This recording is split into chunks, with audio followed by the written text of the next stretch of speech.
Ibn Sina, also known as Avicenna in the West, is recognized as one of history's most remarkable polymaths. Born in the 10th century in what is now Uzbekistan, he made groundbreaking contributions to philosophy, medicine, mathematics, astronomy, and theology. His medical treatise, The Canon of Medicine, dominated medical education for centuries in both the Islamic world and Europe. However, his influence extended far beyond medicine. His philosophical works, particularly his metaphysical explorations, were pivotal in shaping the intellectual traditions of both Islamic scholars and European thinkers. Figures such as Thomas Aquinas and Albertus Magnus drew heavily on his ideas, particularly his metaphysical discussions surrounding God and existence. Among his philosophical contributions, one of the most profound is his argument for the existence of God, famously known as the proof of the truthful, Burhan al-Siddiqin. This proof is unique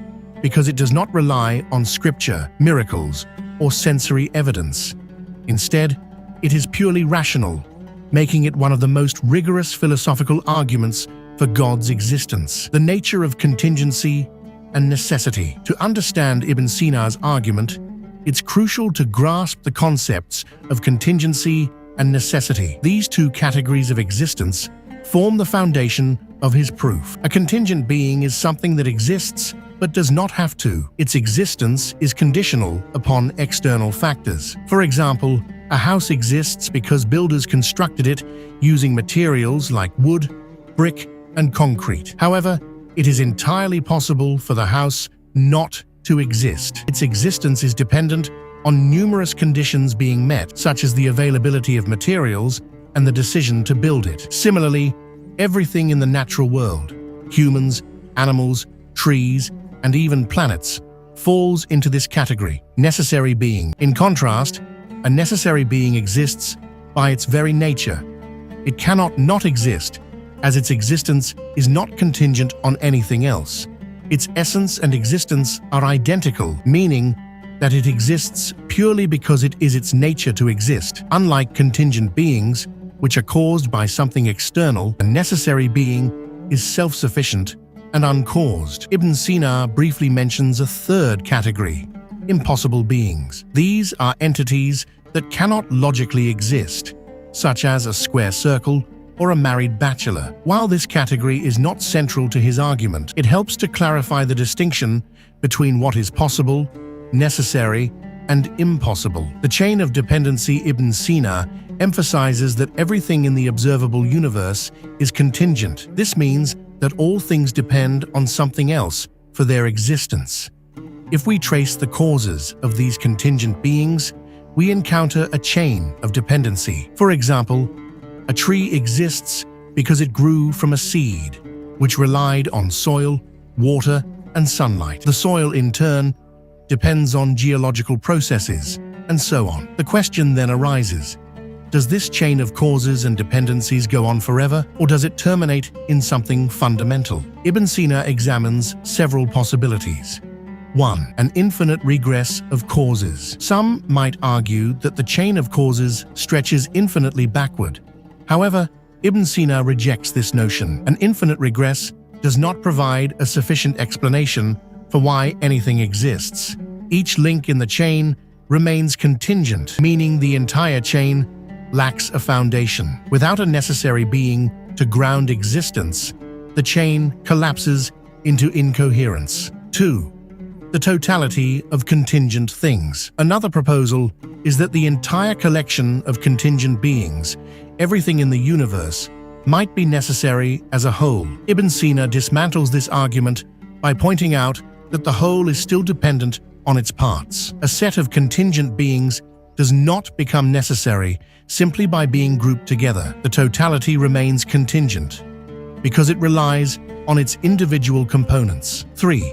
A necessary being as the foundation. The only satisfactory explanation, according to Ibn Sina, is the existence of a necessary being that serves as the ultimate foundation for all existence. This being is self-sufficient, uncaused, and the source of all contingent beings. It is not part of the chain of dependency, but exists outside and independently of it. Characteristics of the necessary being. Ibn Sina goes beyond simply proving the existence of a necessary being. He also explores its essential attributes: simplicity and indivisibility. The necessary being cannot be composed of parts. If it were, it would depend on those parts to exist, making it contingent. Therefore, the necessary being must be entirely simple and indivisible. Material things are composed of parts and are subject to change, making them contingent.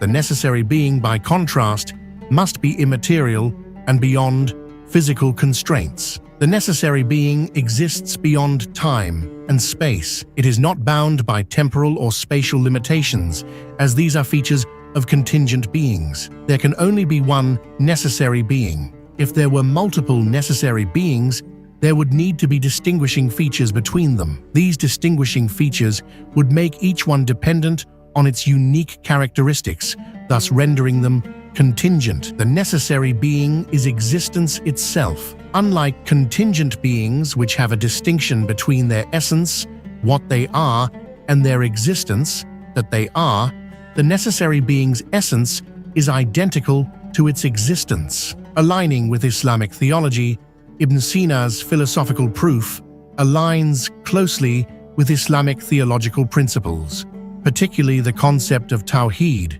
the oneness of God. The attributes of the necessary being, its unity, simplicity, and transcendence, correspond to the Islamic understanding of Allah. Ibn Sina also demonstrates that the necessary being's existence is consistent with Islamic teachings about God's indivisibility and uniqueness.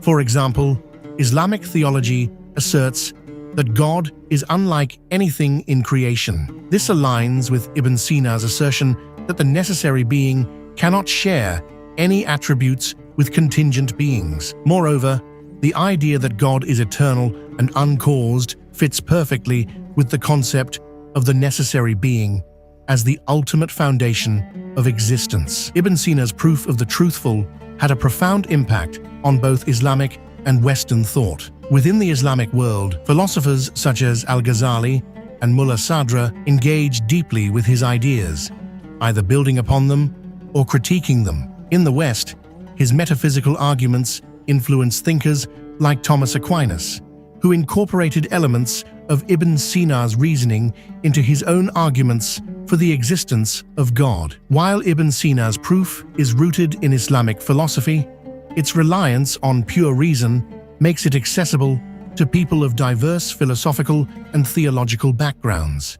It remains a significant contribution to metaphysical thought, offering a rational basis for belief in a transcendent, necessary being. Ibn Sina's argument for the existence of God is a masterful synthesis of logic and metaphysics. By demonstrating the impossibility of an infinite regress of contingent causes and the inadequacy of considering the totality of contingent beings as necessary, he establishes the need for a singular, uncaused cause. This necessary being, which he equates with God, possesses attributes that align with the Islamic understanding of the divine. His proof of the truthful stands as a timeless philosophical achievement, bridging the gap between reason and faith.